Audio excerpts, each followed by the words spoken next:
Oi, meu nome é Marek, fundador da PF Investimentos, e hoje eu estou aqui para falar de Uber, né? É uma empresa que dispensa apresentações, é impossível que alguém não conheça. É uma empresa que eu sou muito fã, para falar a verdade, eu uso muito o serviço deles. E eu quero saber se está barato ou não, se vale a pena investir, né? E, bom, vamos direto pro vídeo, porque realmente esse aqui vai ser longo, tá? Então, vamos lá. Vamos começar aqui do princípio, né? O que é o Uber, para quem aí mora em Marte. Bom, o Uber, ele tem... Isso aqui é engraçado, porque algumas pessoas não conhecem algumas coisas do Uber. Apesar de todo mundo conhecer o sistema deles de mobilidade urbana, eles chamam de ride sharing, ou seja, corridas compartilhadas, né?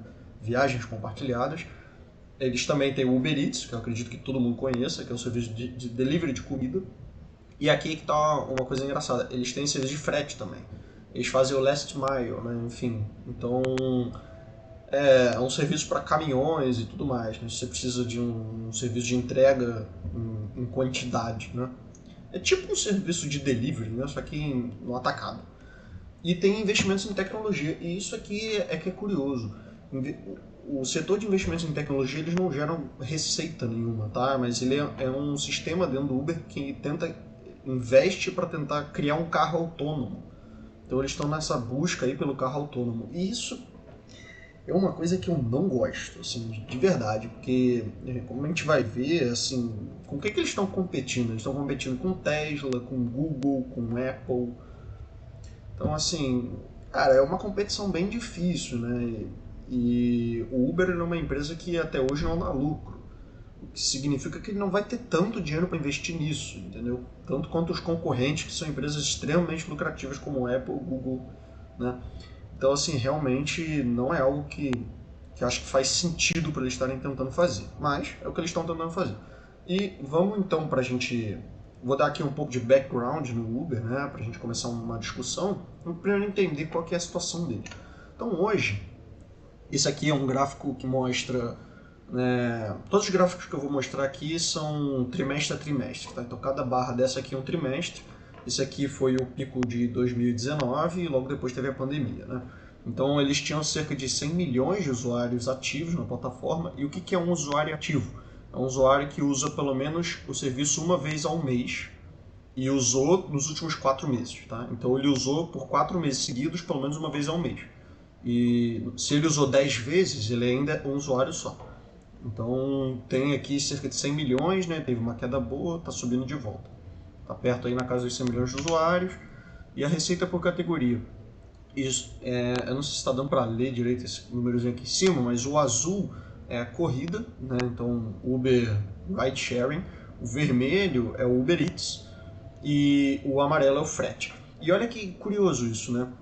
Quando a pandemia estourou, olha o que aconteceu com o Uber Eats. O Uber Eats virou até mais de metade da receita aqui, então não sei se chega a ser metade da receita, mas ele ganhou uma representatividade gigantesca e virou algo muito importante no Uber, né? Visto que antes não era tão relevante assim.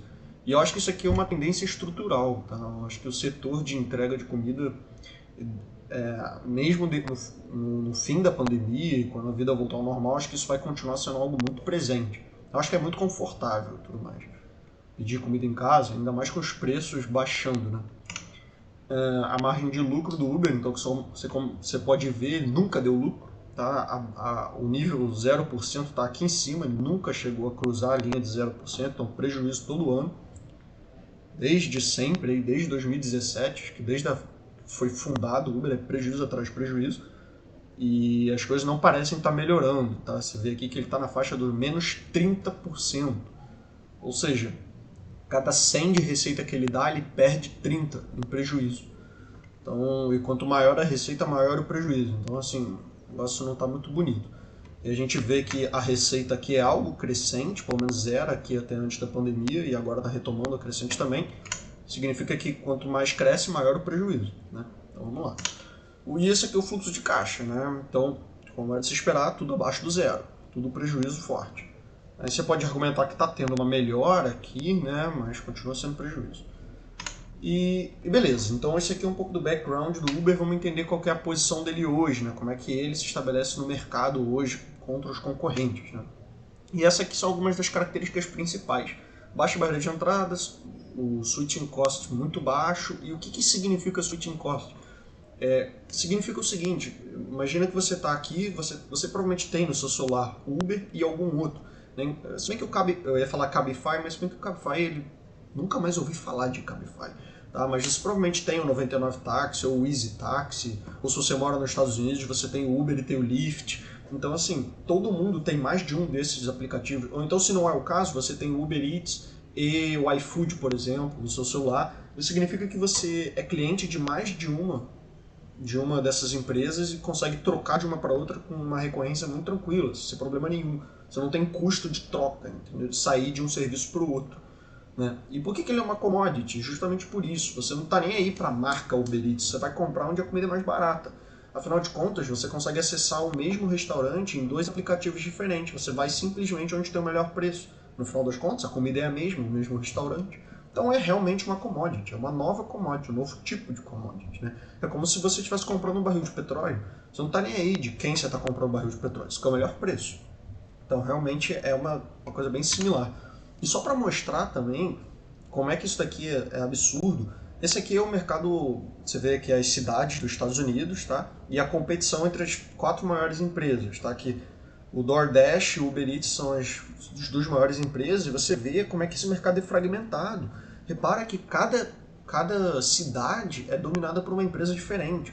Olha só, por exemplo, vamos ver aqui, ó, Washington DC, por exemplo, tem 48% do DoorDash, e aqui o Uber Eats é muito forte. Mas se você vier, por exemplo, em Nova York, o Uber Eats é bem mais fraco e o Grubhub fica bem mais forte, né? São Francisco é bem DoorDash e tudo mais. Miami, por exemplo, o Uber Eats é o principal. Então uma coisa muito engraçada, como você não tem um campeão nos Estados Unidos, você tem um campeão em cidades. Né? Por exemplo, por mais que o Grubhub seja menos relevante que o Uber Eats, ele domina algumas. Olha só, aqui ele tem 34%, ele é bem forte, aqui ele tem 29%, 31% aqui. Então assim, é engraçado ver isso, né? Porque essa aqui também é um pouco da minha expectativa para o futuro. Eu acho que é possível que a gente tenha uma situação assim, onde cada cidade seja dominada por um aplicativo diferente, ou seja, aqui, São Paulo, sei lá, Brasília vão ser dominados por aplicativos diferentes. Mas quando eu falo aqui, eu sou do Rio de Janeiro, né? Então tudo bem. Então, isso aqui é engraçado, né? Foi o CEO do DoorDash que falou em uma conferência que os clientes são muito promíscuos. E o que ele quis dizer com isso? É que os clientes estão em várias das plataformas, eles não estão em uma só. Então, o que eu estou mostrando isso aqui é o seguinte, olha, por exemplo, o DoorDash aqui, 24% dos usuários do DoorDash também usam o Grubhub, entendeu? Aí você continua aqui, ó, 21% deles usam o Uber Eats e 7% usam o Postmates. Se você for olhar para o Uber Eats, o Uber Eats aqui, 26% usa o Grubhub, 41% dos usuários do Uber Eats usam o DoorDash também. Então, assim, claramente você vê que não existe fidelidade de cliente, eles estão em todas as plataformas. O cliente que gosta de pedir comida está em todas as plataformas. E isso aqui não acontece só no setor de delivery de comida, acontece no ride-sharing também. A verdade também é que a competição no ride-sharing ela é um pouco menor. Não é que o mercado não seja competitivo, é que existem menos empresas, tá? Mas ainda é uma coisa que acontece dessa forma também. Então isso aqui é muito difícil, né? Isso que eu estou falando de low switching cost e que virou uma commodity. Né? Então vamos tentar olhar um pouco aqui para os concorrentes. Você vê aqui na parte de... Você vê isso que eu acabei de falar, né? Você vê os concorrentes aqui, por exemplo, a gente tem o Lyft, que é o principal, tá? Nos Estados Unidos. Ele inclusive é maior que o Uber lá. O Didi, ele é inclusive o competidor que ganhou do Uber na China. Então hoje o Uber vendeu suas operações para o Didi na China, ele não conseguiu competir. E a gente também tem, engraçado, não coloquei aqui, mas tem o Zomato, tá? Que é também um fortíssimo nas 2 frentes, tá? Tanto o delivery quanto o ride sharing, e ganhou do Uber na Índia. O Uber teve que vender suas operações para o Zomato também. Na parte do delivery, a gente tem o Grubhub, DoorDash, alguns que a gente já tinha visto, Rappi, iFood, né, Just Eat or Takeaway, Amazon, tudo mais. E tem um monte aqui no frete também. Então, assim, para mostrar que é uma concorrência surreal. Tá? E, de novo, são commodities, né? Então, cara, isso aqui é muito feroz mesmo. Dá para entender daqui por que o Uber opera em tanto prejuízo. Não tem margem de lucro nesse mercado. né? Isso faz até você pensar, tipo, porra, por que você está estudando essa empresa se o mercado é tão ruim? É um bom ponto, tá? Mas eu fiz o estudo assim mesmo. Então, algumas das batalhas perdidas, né, como eu comentei, a Didi venceu o mercado chinês e o Uber teve que vender suas operações, não tinha como continuar, o prejuízo era muito grande. O Zomato também ganhou o mercado da Índia e hoje o Uber detém aí quase 10% das ações de Zomato. Então isso aqui é uma coisa interessante. E não é só isso, né? Além da competição, a gente tem um outro inimigo aqui que são os governos. Né? E por que isso? Cara, eles não param de encher o saco, é incrível. Então olha só, governos eles ao redor do mundo têm essa noção de que o Uber e outros serviços estão classificando errado os motoristas e os entregadores. Tá? Eles falam que na verdade eles são funcionários do Uber e que assim eles deveriam ter carteira assinada, benefícios, etc. Por mais que isso daí não faça sentido nenhum. Né? O Uber sempre recorre dizendo que na verdade eles são autônomos, porque veja bem, o Uber, ele não fala onde o cara vai trabalhar, se ele vai, exemplo, para o Brasil, ele não fala, você tem que trabalhar no Rio de Janeiro na Zona Sul, ou você tem que trabalhar na Zona Norte. O cara trabalha onde ele quiser, o cara não tem grade de horário, você tem que trabalhar desse horário até esse, o cara trabalha o horário que ele quiser. Enfim, o cara não precisa nem trabalhar, o cara pode trabalhar no Uber e no Rappi em vários concorrentes ao mesmo tempo, de maneira que se ele fosse um funcionário do Uber, ele não poderia trabalhar em outros aplicativos. Né? Provavelmente teria alguma coisa de exclusividade, como existe em qualquer outro business. Mas enfim, mesmo assim, os governos eles insistem nesse tipo de coisa e processam recorrentemente. Você vê que o estado de Nova York processou 3 vezes. Tipo, ele perdeu o processo, aí processou de novo, aí apelou outra vez. E isso aqui é muito custoso, tá? Só no ano de 2020 o Uber gastou cerca de 200 milhões só em processo. Então, assim, 200 milhões, cara, em processo. Isso aqui é uma coisa que é muito surpreendente, tá? É um peso aí e atrapalha também, é um dos responsáveis por fazer prejuízo no Uber, tá? É muito processo. Aí você vê Londres, Cidade do México e tudo mais. Aí até chegou ao auge aqui de a Alemanha proibiu o Uber Pop, assim, não sei por que proibiram o Uber Pop. A Itália também, ela colocou tanta regulação que tornou o trabalho do Uber impossível e o Uber teve que desistir também da Itália. De tanta regulação que teve, ele falou assim, cara, infelizmente não tem como pra mim. E eles não têm Uber lá, simplesmente porque a Itália colocou tanta regulação que não tem como oferecer o serviço. Então, assim, isso daqui é um problema, porque isso já passou, bola pra frente. Tudo bem, bola pra frente, mas o problema é que a gente não sabe o que vai acontecer em 2022, 2023, 2024. Os governos podem continuar fazendo processos. O pior, eles podem ganhar os processos. E aí o Uber ser expulso de outros países. Então isso daqui é um risco relevante aqui para levar em consideração. Tá? Não dá para deixar isso passar despercebido, porque é um risco real nesse mercado. Tipo, processa o tempo inteiro. Tá? E isso aqui são só alguns. Obviamente que eu não tenho como enumerar todos, mas se você for pegar no formulário de referência do Uber, são páginas e páginas de processo e nunca né, um processo contra indivíduos, é sempre o Estado processando. Então, alguns dos acontecimentos aí que tiveram no último ano, então o Uber comprou essas empresas aqui, o Postmates, como eu falei, era um serviço de delivery nos Estados Unidos que tinha 3% do market share, então ele conseguiu comprar 3% do market share. Algumas outras aquisições aqui, então comprou essa Road Match com Corner Shop, Karen. Então, o que ele está tentando fazer com essas aquisições? É adentrar novos mercados, tá? Então, por exemplo, esse Karen aqui é situado em Dubai, tá vendo? Então é uma forma de você entrar no mercado de Dubai, ao invés de começar o Uber Eats do nada, você faz uma aquisição lá e usa o seu know-how para tocar aquele business, tá? Então isso daqui é outra coisa. Corner Shop, enfim, foi comprado, esse também, né? Então vamos lá. É aquela história, tentar adentrar novos mercados por meio de aquisições. Pouco mais de aquisição, comprou o Drizzly também, né? Então, é um marketplace aqui nos Estados Unidos e tudo mais. Vida que segue. Então, um pouco das batalhas perdidas aqui de novo, né? O desinvestimento no Zomato. Então, teve que vender suas operações na Índia, tá? Não teve como para ele. E é isso aí. E aí o carro autônomo, né? Lembra que eu falei do investimento no carro autônomo? Isso daqui realmente é a esperança, né? Porque você fala, pô, até hoje as margens dos business são horrorosas, você fica tomando processo de governo e tudo mais, e existe esse sentimento que, pô, se tiver um Uber fazendo Uber autônomo, né? Imagina um carro rodando 24 horas por dia fazendo Uber, e o carro não processa e nem nada do tipo, o governo não vai poder processar por causa dos direitos do carro, etc. Então isso aqui parece algo interessante, mas é, não sei, né? Como a gente vai ver, não sei se é bem assim, né? Você vê que a corrida pelo carro autônomo, né? O Uber ele fez um investimento de 400 milhões aqui no último ano nesse Aurora, né? E a ideia aqui é literalmente, né, colaborar para construir o carro que se dirige sozinho, né? Só que será que isso daqui vai dar certo mesmo? O próprio Uber tem dúvidas com relação a isso, tá? E eles falam justamente isso, que o governo provavelmente vai criar regulações absurdas que fazem com que o serviço não seja da forma como eles esperam, né? E é isso aqui que eles estão dizendo mesmo, que o excesso de regulações pode atrasar ou fazer com que os carros autônomos não operem da forma que eles estão planejados e tudo mais. Então, de novo, mesmo que o carro autônomo chegue lá, existe a chance do governo tentar atrapalhar isso aí de alguma forma. Não sei, vai ver, eles falam que vai tirar o trabalho das pessoas, enfim.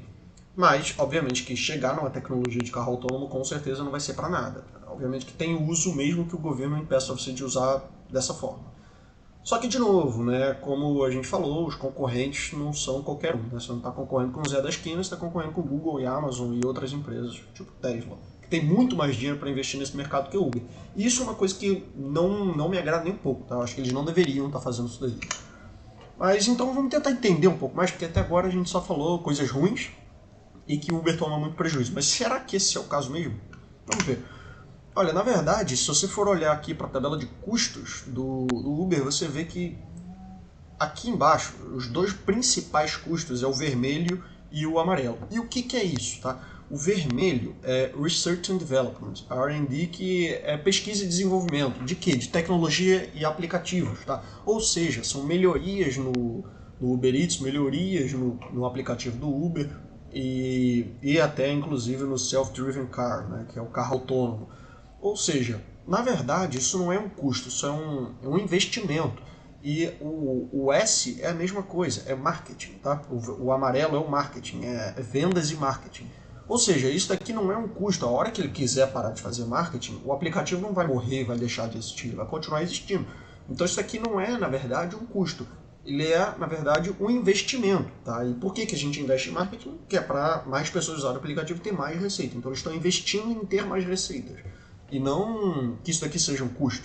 Então, na realidade, a gente tem que tentar pegar de volta o que a contabilidade registrou errado e refazer o DRE. E é isso que eu estou fazendo aqui, tá? Eu estou partindo aqui das receitas, ó, aí eu tenho o lucro operacional, o operating income, e estou somando de volta, tá? Então, o que eu fiz? Eu estou pegando o lucro operacional e vou somar de volta as despesas com marketing, somar de volta a despesa com pesquisa e desenvolvimento, somar de volta a depreciação e amortização. E agora, ao invés de um lucro negativo de 1 bilhão e 800, 1 bilhão e 100, a gente tem aqui, na verdade, um lucro ajustado de 782, positivo. Então não é que eles estão tendo prejuízo, eles têm lucro. Tá? É só que está camuflado por meio de tanto investimento. Obviamente que a gente não vai simplesmente sumir com esse dinheiro que a gente somou de volta, a gente coloca onde ele deveria estar. Então a gente tem aqui uma margem operacional de 20%, aí aqui a gente soma de volta, a gente devolve, né? Então põe aqui o marketing, põe aqui a depreciação, põe aqui de pesquisa e desenvolvimento, mais o CAPEX, foi o dinheiro que eles fizeram em aquisições e tudo mais, e a gente tem realmente um fluxo de caixa negativo, né? Como se esperar, a gente não está fazendo mágica com os números aqui, o fluxo de caixa continua sendo negativo, que significa que a empresa queima caixa, mas não é que ela tem prejuízo, é que ela investe muito. Repara que em azul você vê que é o fluxo de caixa operacional da empresa. Tá? De fato, ela tem uma geração de caixa operacional. O que significa isso? Ela está lucrando. Só que em laranja você vê o tamanho do investimento, que é muito maior do que o tamanho da geração de caixa deles. E por isso você vê que a barra cinza sempre para baixo, abaixo do zero, queimando caixa. Tá? Então, essa é a situação do Uber. É uma empresa que investe demais. Então, se a gente for olhar a margem da forma que eu computei, devolvendo todo o investimento, que na verdade não é despesa, a gente tem isso aqui, que a margem operacional dele está nessa cerca dos 20%. O que é curioso, porque se você for olhar, como a gente viu antes, né, a receita do Uber tem crescido muito e a margem operacional não tem crescido tanto. E isso daqui é explicável por uma coisa, porque você pensa, poxa, numa economia de escala, se a receita está crescendo muito, a margem deveria crescer muito também. E tá. Aqui é uma questão. O único setor rentável que o Uber tem é o setor de ride sharing. Na verdade, o setor de delivery e o setor de frete são pesos aí que são extremamente negativos, entendeu? Se você conseguisse isolar ali só a questão do ride sharing, você teria uma margem perto de 40, 50%, entende? Só que esse gráfico está sendo muito abatido aqui pelo setor de Uber, que é o Uber Eats e o frete. Tá? O momento que esses setores se tornarem de fato rentáveis, né, que é a expectativa em algum momento, é que essa situação melhore bem mais. Tá? E o investimento, né, se você for ver, ele realmente se mantém elevadíssimo. Tá? Então cerca de 50% das receitas é investimento. Então realmente, se você for parar para pensar, de cada 100 reais que o Uber tem, ele investe 50 de receita. Cada 100 reais que entra na empresa, ele investe 50. É muita coisa. Difícil você gerar caixa dessa forma. É muito investimento. Né? Agora, a questão é se isso daqui vai ser convertido em mais receita ou não. Porque, de novo, a gente viu, se o Uber reduz isso aqui, ele vai perder para a concorrência, porque é um mercado muito competitivo. Então você precisa investir muito em marketing para tentar segurar o que você puder de cliente. É complicado, tá? É muito complicado.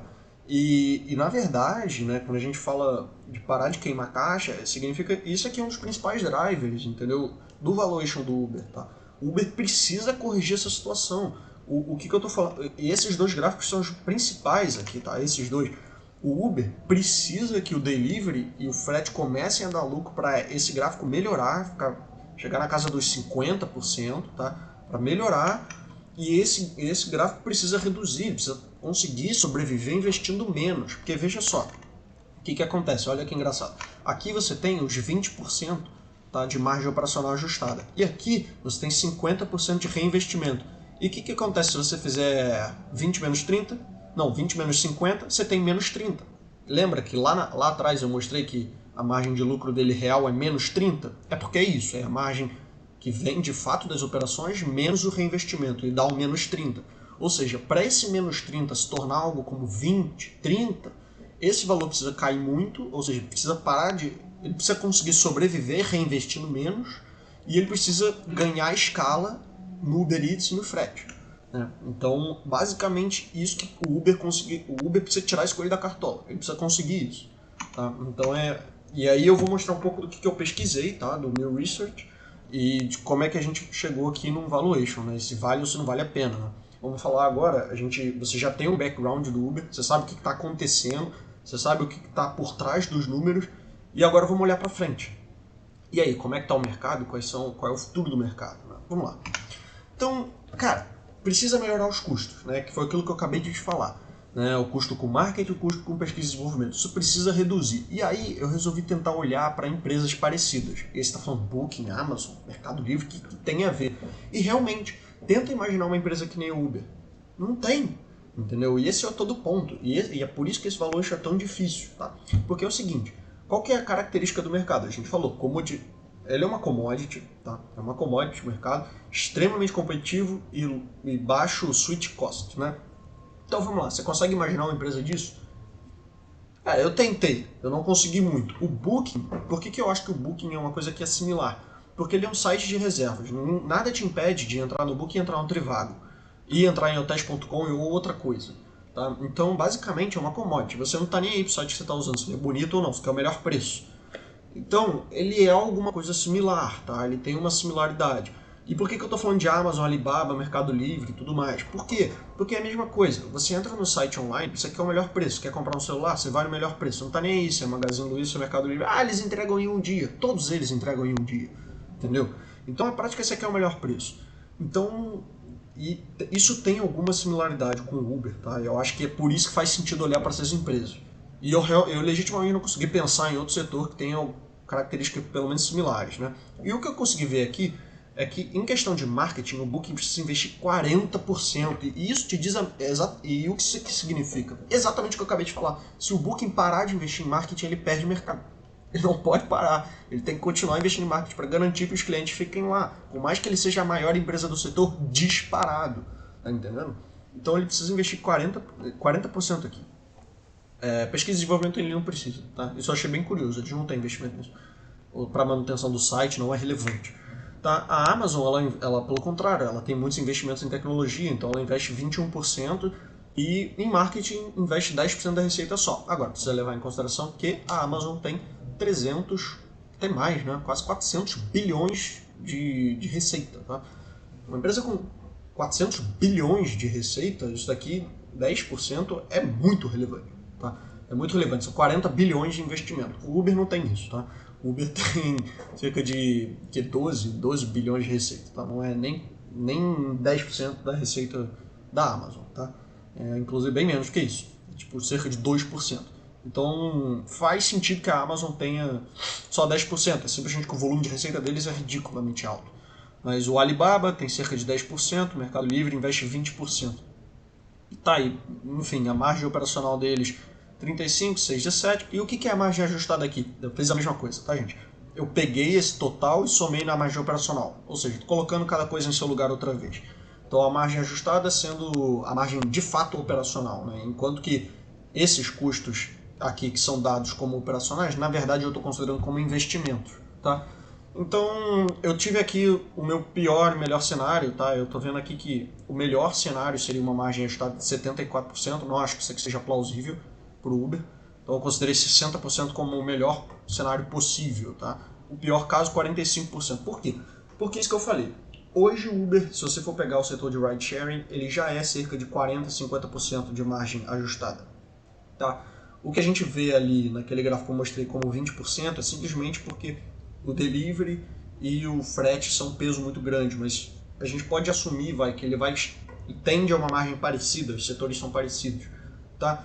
Então, eu acho que pelo menos 45 eles conseguem, é isso que eu estou querendo dizer. E aí a gente tem a média de 52, que é um input aqui para o meu valuation, vou mostrar depois.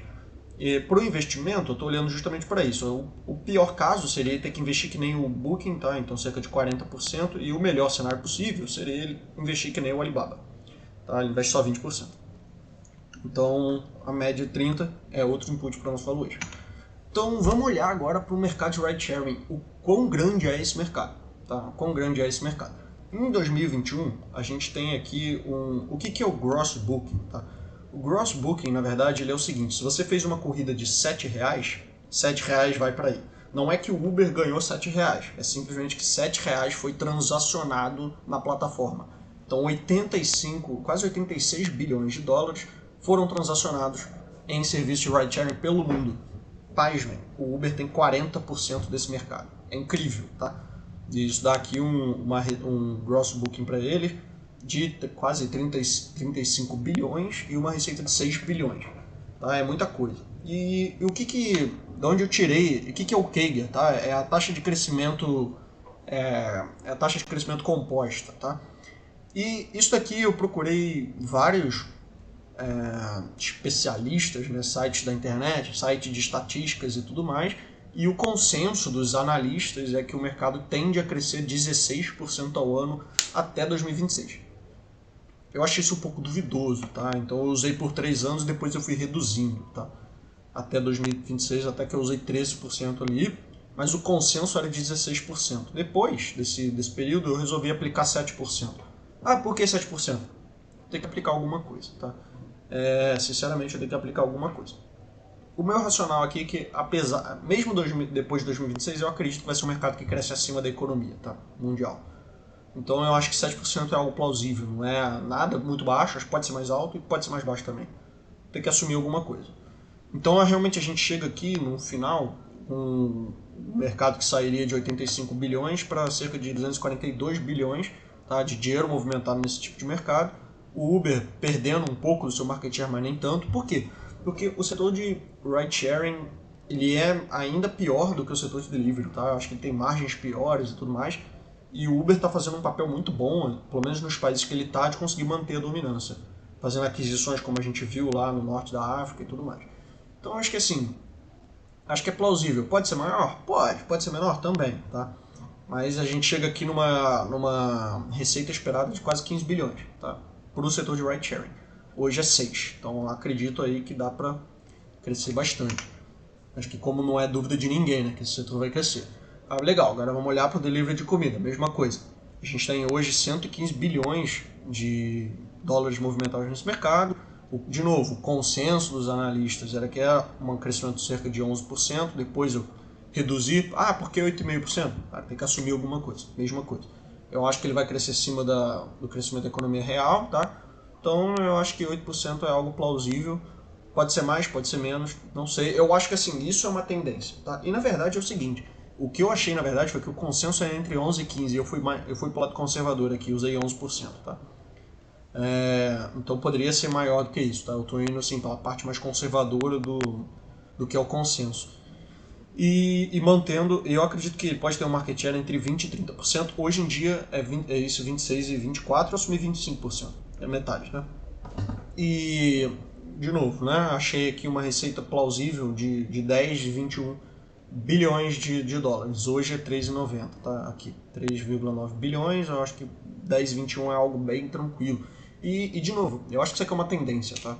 Eu acho que isso é uma tendência global porque, cara, ter um carro é horrível, tá? Eu acho que é muito caro, é péssimo. Eu tenho um carro e eu me arrependo bastante de ter comprado, tá? Eu acho bem ruim. Bem ruim mesmo. Usar Uber é uma coisa muito mais inteligente, na minha opinião. E pedir comida também. Eu acho que, assim, pô, eu com certeza sou uma pessoa que pede bastante comida e eu acho que isso aqui é uma tendência, entendeu? Ao invés de você ficar cozinhando, você pedir uma comida. Eu acho que a tendência aí é esse negócio de entrega ficar tão barato que vai ser mais barato você pedir comida do que você ir fazer a própria comida, entendeu? De forma que eu acho que isso aqui é realmente uma tendência. Eu acredito que esse número pode ser bem maior, tipo, de verdade mesmo. Mercado de frete, e aqui eu confesso que eu não perdi muito tempo nisso aqui, tá? Porque é um mercado bem menor. Você vê que aqui ele tem 1 bilhão de receita nisso. Se você for ver aqui o mercado de delivery, quase 4 bilhões e aqui 6 bilhões, ou seja, é 10% da receita. Eu achei que não valia muito tempo ficar perdendo muito tempo com esse mercado, até porque não é um mercado que eu entendo muito, mercado de frete, mas eu assumi o mesmo crescimento, tá? 11%, depois 8%, assumi a mesma coisa. E menos de 3 bi aqui de receita. E honestamente isso aqui é extremamente conservador, tá? Por quê? Porque a gente está partindo de uma base muito menor. Esse é um mercado muito menor. Então a expectativa seria que ele pode crescer muito mais rápido, porque é muito mais fácil você crescer de 1 bilhão do que crescer de 6 bilhões, tá entendendo?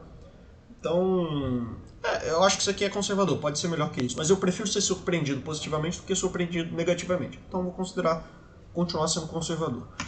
E no fim das contas, eu mostrei um monte de tabela e tudo mais, e o que eu chego, tá? Eu chego que o frete tem cerca de 2,7 bilhões de mercado que o Uber vai atingir, 10 de delivery, 14 no ride sharing, e a gente tem esse gráficozinho de pizza aqui que mostra o que tem mais relevância tá, no portfólio do Uber. E de novo, eu realmente acho, assim, olhando para isso aqui, que o delivery pode ser bem maior que isso, tá? De verdade isso. Enquanto que o ride sharing eu acho que está bem plausível, mas eu acho que o delivery poderia ser maior. As minhas premissas, então, tá, dadas por isso aqui. A minha receita total seria algo cerca de 28 bilhões de dólares para o Uber. Então, hoje a gente está aqui na faixa dos 12 bi, em 2021, a gente está em cerca de 12 bi de dólares de receita para o Uber. Estou estimando aqui a faixa dos, quanto? 28, né? Eita, 28 bilhões, tá? Então, eu acho que isso aqui é perfeitamente tranquilo. E aqui você pode ver que o fluxo de caixa livre, tá? Que é negativo. Eu acredito que vai continuar sendo no ano que vem, acredito que vai continuar sendo em 2023 e acredito que vai continuar sendo em 2024. Mas eu acho que finalmente em 2025 as coisas vão melhorar. Tá? E o que precisa acontecer para... Porque assim, você tá falando, pô, tá negativo pra cacete, esteve negativo nos últimos 4 anos e agora do nada vai melhorar. Né? Você tá dizendo que vai melhorar? O que eu tô tentando argumentar aqui é o seguinte, que em algum momento eles vão fazer o Uber Eats dar dinheiro, tá? Porque o que precisa acontecer para o Uber começar a ser rentável? O Uber Eats tem que dar dinheiro. O Uber Eats tem que dar dinheiro. Só que não é só o Uber Eats, são os competidores que também precisam dar dinheiro. Você acha que o Uber Eats é o único tomando prejuízo? O DoorDash, o Grubhub, o resto está fazendo fortuna. Não, está todo mundo perdendo dinheiro. Em algum momento, alguém vai quebrar ou a gente vai ter que subir preço, sabe? Então, acho que é um consenso entre as empresas que elas vão ter que dar uma afrouxada nisso aí, entendeu? Ou então todos eles vão quebrar. Então, assim, acho que eventualmente o Uber Eats vai ter que começar a dar algum dinheiro. E o Uber Eats dando dinheiro, a gente sabe que é plausível, tá? Começar finalmente a adentrar o mundo dos lucros, tá? Pro Uber. Então, colocando essas premissas aqui, todos no fluxo de caixa descontado, como eu sempre mostro aqui, a gente tem isso. Que as receitas elas vão sair de 12 bi para 28, a margem operacional que hoje é cerca de 20%, eu acredito que elas vão acelerar um crescimento até 2024, como vocês podem ver. E o que é isso? Essa aceleração? É o Uber Eats indo para o lucro, tá? Eu acho que literalmente o Uber Eats ele vai dar uma guinada de maneira que eles consigam ter uma lucratividade um pouco mais interessante, né? Porque hoje é só prejuízo. E depois disso as margens vão devagar até aquele 52% que a gente discutiu em uma daquelas tabelas várias que eu mostrei, tá? Então a gente tem aqui o fluxo de caixa operacional. O que é isso aqui? De novo, é o investimento, tá? Que hoje é cerca de 50% das receitas. Eu imagino que pode cair para a faixa dos 30%. Isso aqui vai ser uma coisa gradual, tá? Conforme algumas empresas vão consolidar o mercado e outras realmente ou vão ser compradas ou vão falir. E aí o Uber vai poder, pelo menos, reduzir o investimento. Então, e uma coisa que falta dizer aqui é que o Uber tem 22 bilhões de prejuízo acumulado. É muito dinheiro em prejuízo acumulado, o que faz com que ele não vai precisar pagar imposto por muito tempo. Tá? E é isso que está dizendo aqui, e aqui, 22 bilhões de prejuízo acumulado, fora o que eu espero que ele tenha nos próximos 4 anos. 2, 3 anos, né? 3 ou 4 anos, não sei. De prejuízo que ele vai ter, tá? Ou seja, 2022 realmente, 2023 e 2024. Então são 3 anos aqui de prejuízo a mais do que 22 bilhões, tá? Então assim, é muito prejuízo, eles vão ficar um bom tempo aí, é o que eu estou considerando, tá? Até 2031 sem pagar imposto. Obviamente que depois eles vão começar a pagar imposto e isso está no preço, tá? Então eu chego aqui no valuation de 20 dólares e 42 por ação, né? Infelizmente a ação está negociando a 40 dólares e 95 centavos. O que mostra que, eu não acho que está nem um pouco barato, eu acho que está bem caro, inclusive. Então, infelizmente, eu não vou poder investir em Uber nesse momento. Mas, né, vamos tentar entender primeiro o que significa valuation, né? Então, aqui o que eu quero mostrar? Eu quero mostrar que, poxa, eu estou comprado em Uber, será que eu vou perder muito dinheiro? Cara, não, na verdade não. Dado a história que eu estou contando, tá? Porque, de novo, esse é o meu valuation, essa é a minha história e esse é o preço que eu gostaria de pagar. Talvez você aceite pagar um pouco mais de preço, porque você é mais otimista com a história. Mas essa é a minha história. Então, e tem um detalhe que faltou falar, né? Que eu assumi uma chance de 10% de Uber ir à falência antes dele conseguir chegar na lucratividade, tá? Ou seja, nos próximos 4 anos eu assumi que existe 10% de chance dele não conseguir fazer o Uber Eats se tornar algo rentável e realmente fracassar no meio do caminho. E por que E vale dizer que a situação dele não é uma situação muito fácil, tá? Inclusive não sou eu que acho isso. Se você for pegar um relatório de uma agência de rating, por exemplo, o S&P ou Moody's, eles classificam o Uber como quase que a pior escolha possível para você emprestar dinheiro, tá? Tanto é que, por exemplo, se você for pegar um título público dos Estados Unidos, ele está pagando para 10 anos cerca de 1,4%. Né? O Uber, ele te paga para 2026, ou seja, não é para 10 anos, é para 5 anos, ele paga 8% ao ano. Tá? É extremamente arriscado. A nota deles é B-. É uma nota horrível de rating, tá? Porque o Moody's também não está muito otimista com o Uber, tá? Eles realmente acreditam que existe uma chance grande de calote que a empresa vai falir. Então é uma história de guerra aqui, tá? Para o Uber sobreviver. Então acho que 10% de chance de ir à falência talvez tenha sido até um pouco conservador. Podia usar 15 ou 20 aí, tá? É uma chance grande de o Uber não conseguir chegar lá. Mas, de novo, supondo que o Uber chegue lá, na verdade, já está no preço de novo, né? Isso que eu acabei de dizer. Já está no preço, mas assim, assumindo que você está comprado em Uber, você está se perguntando, pô, ferrou, o Uber vai falir, vou perder todo o meu dinheiro. Não, calma. Baseado na minha história, na verdade, eu acredito que você vai ter uma rentabilidade de 5,63% ao ano, tá?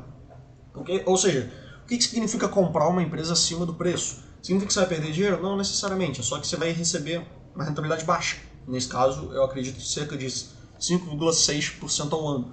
Só que o meu retorno mínimo esperado, dado que o risco do Uber é muito alto, é cerca de 7,79.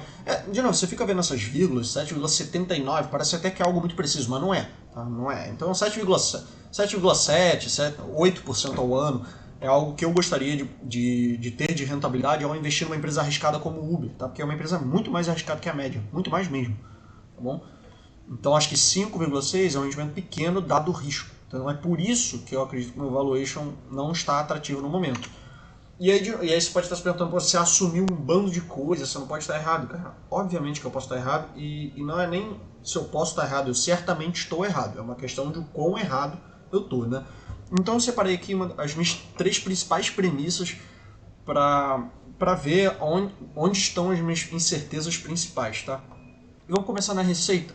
A receita a gente assumiu cerca de 28 bilhões, lembra? Aqui eu tenho uma distribuição que mostra o seguinte, falo, poxa, o mínimo que eu acredito que pode ser, a minha receita é 21 bilhões, caso realmente o Uber fracasse em adentrar novos mercados e tudo mais.